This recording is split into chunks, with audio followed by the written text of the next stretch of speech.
Hi everybody, I am back. With chapter 5. We're going to call this one Attitudinal View. And I am going to be giving a story. I know some people who don't believe in spanking their kids and stuff like that will look at this and frown upon it. And then there's some people who understand it, and there's some people who be like, well, So we will see. I'm only going to give my story because it is my story. And again, I do want you to see a bigger picture than how I got to the other side. What might have gotten me there. Sometimes we have to look back and say, we found ourselves in situations, but what did we do to contribute to certain situations that we find ourselves in? We can blame mothers or blame, whatever, but we don't never really take the time sometimes to look at ourselves and say, maybe had I not taken it that route. And then sometimes, what route you took at the time was all you knew, right? So if it was all you knew, if you didn't know no other way, it becomes hard during that time in your life to make a change because you didn't know any better, So I'm just basically kind of setting up so that when I tell you the story, maybe I didn't know any better. I do realize that I'm different. At least I think I'm different now because I don't have a teenager. So maybe my patience might still be the same. I don't know. I just know that at the time things were frustrating in my life.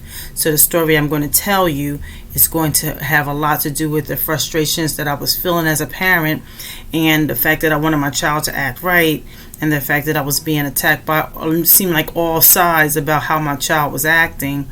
That this was the only course of action that I thought wasn't the only course of action. This was one of the course of actions that I thought was proper. And the reason why I'm calling this attitudinal view is because it's the frame of mind that you can see when you've passed the situation, when you look back on something, it's the frame of mind you can go back and look at it like, wow, I am so happy that it turned out that way, or that maybe that had to happen, because then I wouldn't have gotten to this level and I wouldn't have gotten this help. So sometimes we can look back and say, I'm so mad about that, and I didn't even, and blaming the world and mad at ourselves. But sometimes God, and what is it? I want to say this correctly. It says in Romans 8:28, and we know that all things work together for good to them that love God, to them who are called according to his purpose. So, with that being said, I'm going to go into prayer, and then I'll give my story, and prayerfully, Lord deliberates what he needs to speak of out of my story to you, and that I will deliver the message well. And so, let's say a prayer. Lord, I just want to again ask you to come to me, into my spirit, into my mind, into my heart, and into my soul, Lord. Speak through my words, Lord. Let my words become your words, Lord, and let them hear the things that you need for them to hear out of my story, God. Lord, I know that you can do all things but fail in our lives, Lord. Many of us are going through so many different things in life, Lord. But we thank you, Lord, for sitting here allowing for all things to work out for the good of those who love you, God, and those who are going according to your purpose, Lord, in life. Lord, as long as we continually keep searching for you and keep reaching for you, Lord, and keep doing and keep asking you, Lord, how to lead me, Lord, to guide me along this journey, Lord. So when I do falter, when I do fail, I'm able to sit here and come out of it without a spot, without ash on, just, Lord, I want you to sit here and show us all when we're dealing with some stuff that, when we look back, we can say, wow, if it wasn't for this and if it wasn't for that, it didn't seem like it was going to go well, Lord, but it did, God. And I thank you for working in my favor, Lord, in Jesus' name. I just ask that whatever I say, Lord, that you are able to deliver it just the way that you know how, Lord. And I know that you can do all things and you can come through in all ways for anybody who's listening, Lord.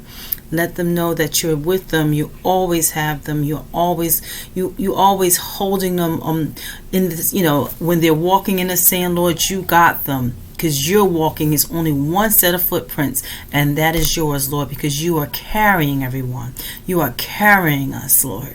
And so when we look back, we can say, wow, if you hadn't carried me through this, Lord, and if you hadn't carried me through that.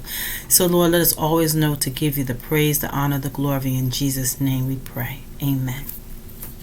Okay, so, all right, so this story is going to be a catalyst as to why DYFS had to come into my home.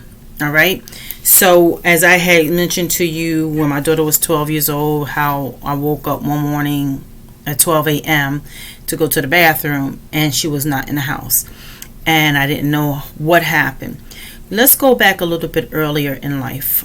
When she was in kindergarten, she got suspended from kindergarten for acting out. When she was in 4th grade, it was like every time I turned around, they were suspending her for something like she did this, she didn't do this, and she won't do this, and she can't do this, and they had me take her to counseling, and they had me do all these things, and I did do them because I wanted her to be better. I wanted her to have help. I love my daughter, but I also know that I had to have a job. I had another child, and life was getting, as I always say, very real. So I'm going to school. Every time I turn around, she's getting in trouble. I got to go before the school. I got to go sit in the principal's office. Now, mind you, let me tell you something. When I was a kid, I wasn't the best myself. So I am not the one to be acting like as she's the only one. Believe me, I was always in the principal's office. And my mom probably was always at school for me too.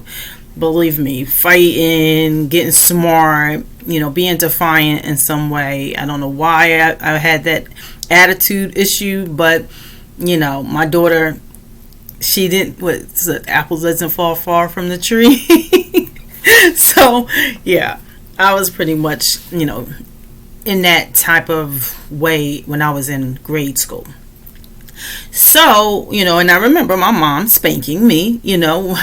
My mom have gotten at me because of the fact that she knew she was raising better, and she's like, if you don't know how to act, you're gonna get a spanking. And I tend to have accepted my spankings, and maybe I didn't always do the right thing, but I didn't continually get crazier with the situation. There's certain personalities I don't think that you can spank, and corporal punishment doesn't work for them, right? So my son, you can give him the look. My son is going to be like, oh, you know what? Let me move back. My daughter is more like, she gets more upset, more agitated, more stubborn, more like, since she takes it inward so hard that the world must be against her. And even though I had noticed it, being a young mom, I didn't notice it enough to know how to handle it. So, okay, so getting to, her 4th grade year, every time I turned around, she was getting suspended. Eventually, I just assumed maybe it was the school. And I had asked them, I said, why don't you put her over into this other school? In East Orange, there's like schools like for this different reason and that different reason. So there's all different reasons. But I felt that maybe it was the school. Maybe, I didn't know. And they did. They went with my request. They put her in a different school. And so I'm like, okay, so that works for me. No, it didn't. Actually, it got worse. It got worse because every time I turned around, and some things weren't always her fault. Like some of the things I had to really fight for my daughter, and some of the things maybe she placed herself in. I don't know. I wasn't always there. I know that, one time some kids fought her and knocked her out for real. And even the adults around was saying that the kids were being really bad and that they really did knock her out, and they suspended her. Now, mind you, this was like down the street off the school grounds, but they suspended her. So sometimes I was also going through that, so that only made her more angry because, it's like she was damned if she did and damned if she didn't. But obviously because of her her behavior that they have seen, they automatically blamed her. And that happened a lot throughout her school years. Some things she'll say she didn't do, and you didn't know when to believe her, because it's like, you are doing these things. And so this may not be that time. And that's one of the things I used to always say. It's like, this might not be the time you saying that you didn't do it, but I don't know when to believe you. And that made it very hard. So obviously her anger issues probably have grown because of those reasons, and not knowing how to she was going through many growing pains. So she don't know how to juggle this growing pains, and she's a different child. She's not like that. She wasn't the average child that was going to school that knew how to handle things. She just didn't. So I, as a parent, also didn't know how to handle all the stresses that was coming at me, because I know that the job that I had, it was okay when you call out once or twice because you got to go to your child's school. I was called out almost every day to go to my child's school.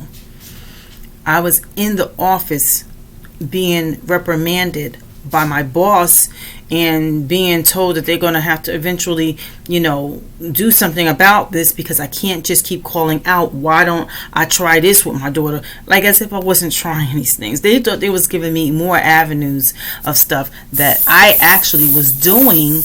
And I'm like, y'all already here. Y'all late in the game, because the school has already told me to do this. I already had her in counseling. I already did all that I could think of doing, as a parent, like taking time with her and her alone and having girl time and talking with her and trying to figure out what was going on. This is before the running away and all that. So, I did all I could know how to do. I prayed on it. I said, Lord, please give me the courage and the mindset and everything that needs to be done in raising this daughter, because I don't know what to do. I don't know how to be. And so I needed God to lead me. But this is what I want to say. When you don't allow the Lord to lead you, where it gets you. Obviously, God didn't tell me to spank her. Maybe he did. Who knows? But anyway, he didn't tell me to spank her like this. So basically, she was getting suspended every time she went back. They would suspend her for 2 days. She'd go back. She got suspended right away. Like they was just waiting to suspend her. It felt like the minute it could be 9 a.m. in the morning, and they'll call me and tell me I have to pick her up. I worked an hour away. I would just get to work. Before I know it, an hour later, I have to get back on the road and go get her. And I'm a single parent, and I didn't have it like that. My mother worked. She didn't have a car. I had a car. My father worked. He was a bus driver. It's not like he can just get out of bus driving. And, her father, wasn't really on that type of picture where I can just call him and say, and he didn't even have a car. So even he couldn't come get her if he wanted to. So it was like always on me.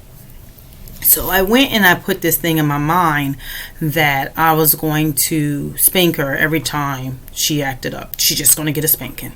So I sat here and she got suspended the first day. I spanked her. She went back to school when she was supposed to go back. And then all of a sudden, a few days later, she got suspended. I spanked her. Third time, I spanked her. And then what happened is that in the process, she hurt her hand. Now, she told them that she hurt her hand in the radiator. And that could possibly be, or it could be that, maybe the spanking, and I don't know. She said that she hurt it in the radiator when she was getting a spanking. Now, that hurt me, because the last thing we want is for my daughter to be having bruises. I was spanking her, but I don't believe in knocking them all in their head. I always been told to never hit them in their butt, because you don't want to mess up their bladder. My son's grandmother used to always say that don't hit the kids in the butt, because you don't want to mess up their bladder. So my focus was normally to get at her legs, get at those arms.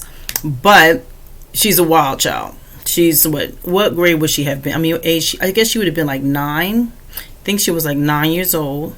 And she was a wild child, right? So you sitting here spanking a kid that's moving around. Sometimes you don't know what they're doing and what you're doing when you're trying to get them.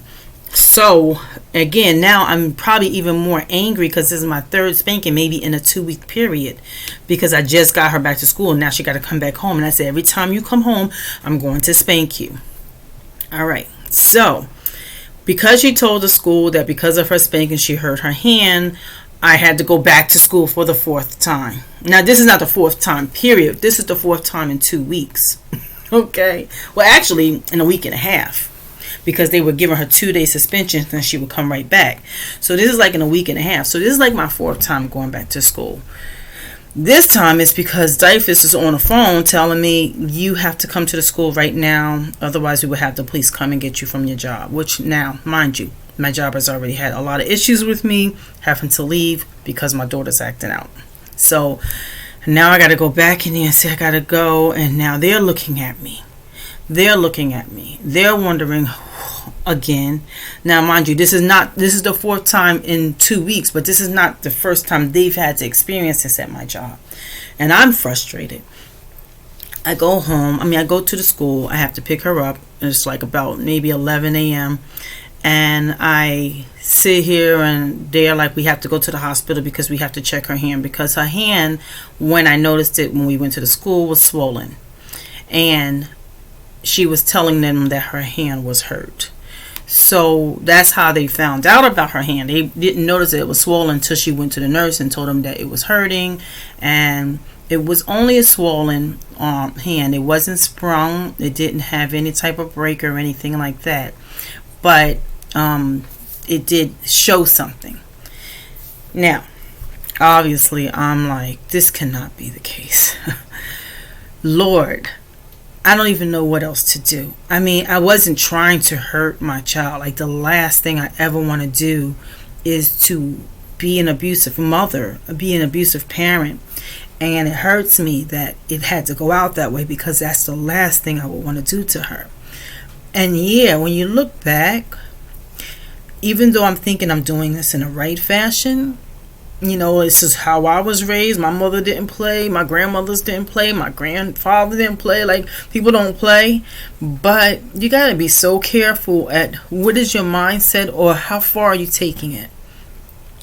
So DYFS came in my life that night, and it's so crazy because I had a test at school.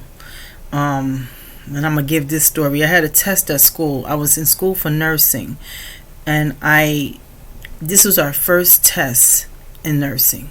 This is like my first time in the nursing program, and this is our first test in nursing. And if you do not take this test, they said there's no excuse. They will not let you take the test again, and you may get put out the program. And I worked so hard to get into the program, and then I'm dealing with this at the same time, so it was really hard. So I'm going to school. I'm telling the DYFS people who was thinking if they're should they call the police on me? Should I get arrested? It was just like, oh my God, this cannot be happening. This could not be happening. But it was happening. And so I had to go through the process of staying here to 7 o'clock at night when class started at 7 o'clock at night. Okay? And mind you, I've been with DYFS since 11:30. We had to go to the hospital that was like a university hospital, like a city hospital, which is, even though we went through with DYFS, it was a long process. They had to do paperwork. They had to find out if they were going to call the police on me. So the process took a long time. And now they're in my home, and it's 7 o'clock at night, and I have to be at school at 7. I remember sitting here going to school that night because they eventually said, forget it, we will not arrest you tonight. So I went to school that night, and I went to go tell my teacher that I needed to take the test, and I was trying to explain to her, but she had a personality that was very what is it called? Anyway, her personality made you feel belittled. Okay, so I'm trying to remember the word, but anyways, she had a personality that made you feel like, well, dad, I'm trying, you're not even my mother. Why do I feel like I can't get my words out? She would not let me get my words out. She would not. She just sat here and was like, I don't care. I told everybody, you have to be here at 7 o'clock. You have to be taking the test by then. And I got there closer to 8. Okay.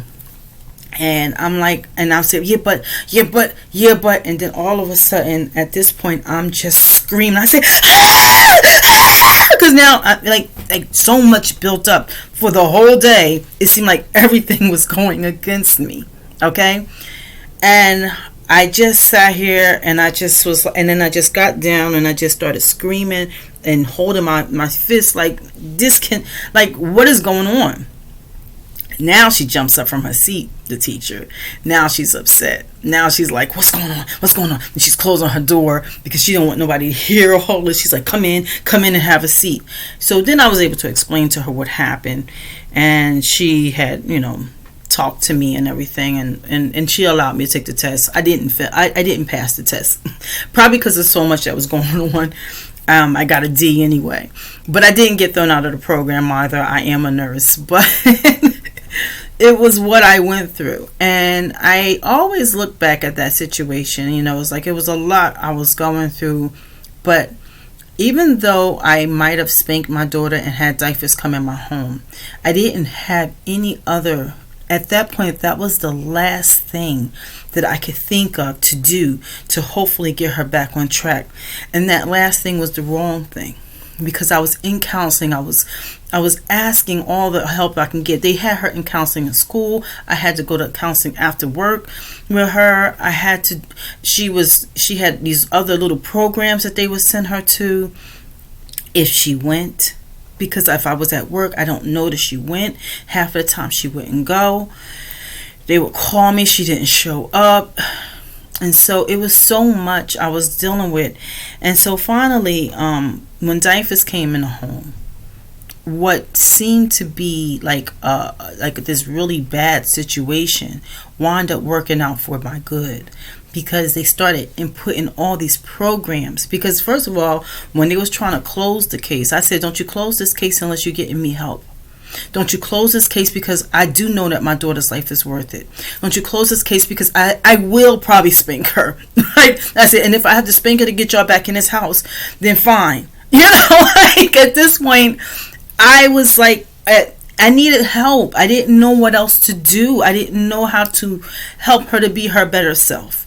And I'm losing it, right? So I asked God, I said, Lord, they can't close this case. I bothered them all the time. They was like, man, we don't think you're well, first they said substantiated. They substantiated the case. I wound up writing this really long letter that I will try to find and read to y'all one day. But saying that, don't talk to me and say that don't say you know me until you get to know me. Basically, that's kind of what the letter was about. And it had another theme to it. But all I'm saying is that, they basically tried to substantiate it. Then they took it off of substantiated. And then they started getting me the help because a lot of people were coming in and figuring out what this family was about. And they realized that I was needing help.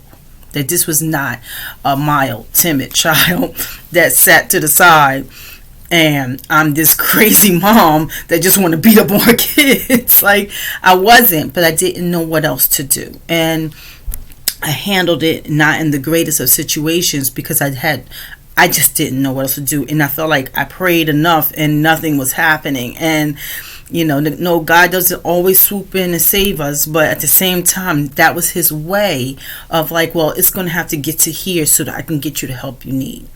And a lot of processes went through with DYFS, and then DYFS got the right programs in, and then the right programs wind up not being the right programs till finally we got to the right program. So, as I stated in the beginning of this thing, is that in Romans 8:28, and we know that all things work together for good to them that love God, to them who are called according to his purpose. And I just wanted to go over that because of the fact that, we were like, oh my God, this is a bad thing, but all the bad things can work out for your good. Okay, so don't, in your process of what you're going through, trying to sit here and figure out what you're going to do with your kids, and then they seem like it's getting worse. It will get better. It will get better as long as you, first of all, keep God first. Even when it gets really hard. As I stated, there was times I just didn't even know what to pray for anymore, so I handled it on my own. But he still worked it out for my favor. And my daughter is better today. And she did wind up getting the right programs. it was hard, and I will go over those things too, but it was a hard, long road. Mind you, I was going through this thing, like I said, since kindergarten with her. Fourth grade, it started getting real. They wound up putting her out of the school system and putting her in a, out of district school system, basically for kids who have behavioral issues.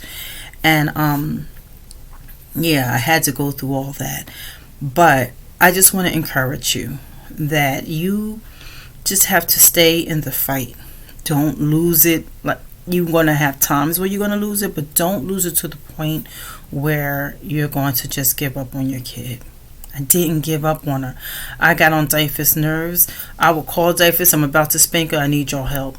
Like, seriously, I called the police on the police. I promise you, when the police would come in and start seeing that, because I would call and tell them, like, she ran away. I remember they sat here and told me and my son's and my daughter's father, they told us that they were going to fine us, like two different times when we had to report her missing, that they were going to fine us for not what is it called, failure to watch your child, failure to something your child, which wasn't the case for us because we had a runaway, failure to supervise your child. So they wanted to give us a $500 fine for that. When her father called me the first time yelling about that, I said, what are you talking about? I was like, well, you need to call the police. And he was like, he's trying to find me right now about her missing and everything. He had to go and fight that in court.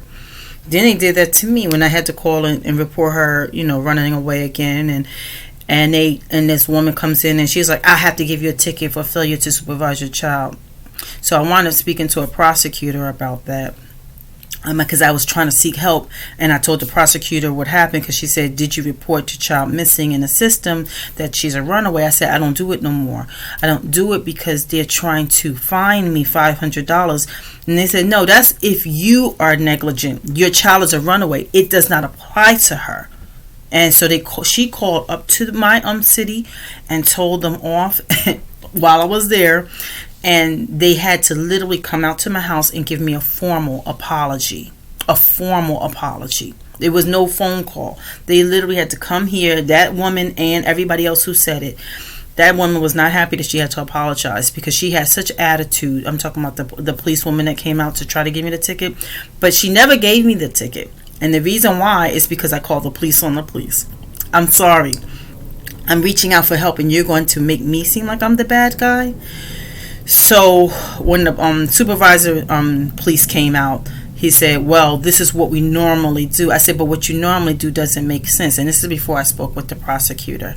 And, he basically was like, well, we won't give it to you now. But again, when I spoke to the prosecutor, we just never got it again.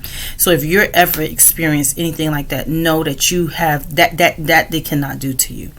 And it wasn't the first time I heard that with parents. So that is a message I really want you to know, is that if they try to say it's failure to supervise your child when your child is a runaway, your child is very obstinate and does not listen to you, you cannot do anything to stop the situation. They can't come at you like that.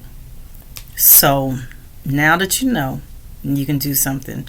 What is it? Knowledge is power. Anyway, I just wanted to give you that story, but I wanted you to know that God does work things out for your good, even when it didn't start out, even if you didn't do the right thing, even if you didn't know not to do the right thing, whatever it is, because he knows our hearts. First of all, he would know if I'm this horrible parent, if my child needs to be taken away. And even I said to Davis, I said, if I'm this horrible, if it's me that's causing my child this, then maybe you can help me find her a placement that works better for her. But her being in the street and me not knowing what's going on, and she can die out there, I said, I don't know, this can't happen. And they said, there's no better place for her to be is with you, because you are proving to be a good parent. So, it was what it was, but not every good parent knows how to handle everything good, right? So, Anyway, don't be hard on yourself because you didn't handle something great. You just ask God forgiveness. You ask your child's forgiveness. There's many times I had to ask Sabria's forgiveness, even in the midst of her acting up. If I saw that I was doing something wrong and I was hurting her, I said, please forgive me, Bria. I'm really trying to figure this out just like you are, and I need you to work with me. I did. I had to tell her that a lot. Even in the midst of all the craziness. But, when we love our family, we do what we can. And then when we love God, we ask Him to work in us. And that's all we can do. This journey in life is not always easy. Not all the time are we going to get it right. But, we try, right? We try. And all I'm saying is never drop God. Never drop God. There was a time I just got so, to the point where I said, can't be God, because I can't be dealing with this, and you'll probably feel that way. And my mom was so hurt because everybody knows that I'm the person that really is, I'm into God. Okay, so they were hurt when I was sitting here saying, no, maybe things are just coincidences. Maybe there is no God. Maybe He just didn't love me, or He can't be in existence because why is He allowing so much? And I didn't know how to deal with it. But there is a God, okay? I am a witness that there is a God. And there's so many supernatural things that has happened to let me know that there is a God, okay? And so I want that to be for you. I want you to feel that in me, that it feels so deep that you just feel that you're alone. He's with you. He's carrying you. I promise you. Look what I got here. He's carrying you, okay? He is definitely carrying you through. So, you're going to see the other side. Just stay focused and keep fighting for your life, for your children's life. And, we're going to discuss ways of taking care of you in the midst of it all, because that is important. I think that might be my next one. We'll see. But, we're going to discuss that. We're going to discuss that at some point, because there is a story I want to give about that. And that's important. So, love you all. And it was 32 minutes now, so I don't want to keep you no longer. And, I am praying for those parents that are dealing with what I'm dealing with, or will one day deal with what I'm dealing with. Prayerfully, we'll get some systems changed, and then not everybody has to go through this all the time. But until then, I am praying for you. I love you with God, with all that God has in me to love somebody that I've never met. But I love you enough to get in here and tell you my story, because I want you to not feel alone. And I want you to know that God can do all things but fail. Okay? All right. Y'all have a blessed one. Bye-bye.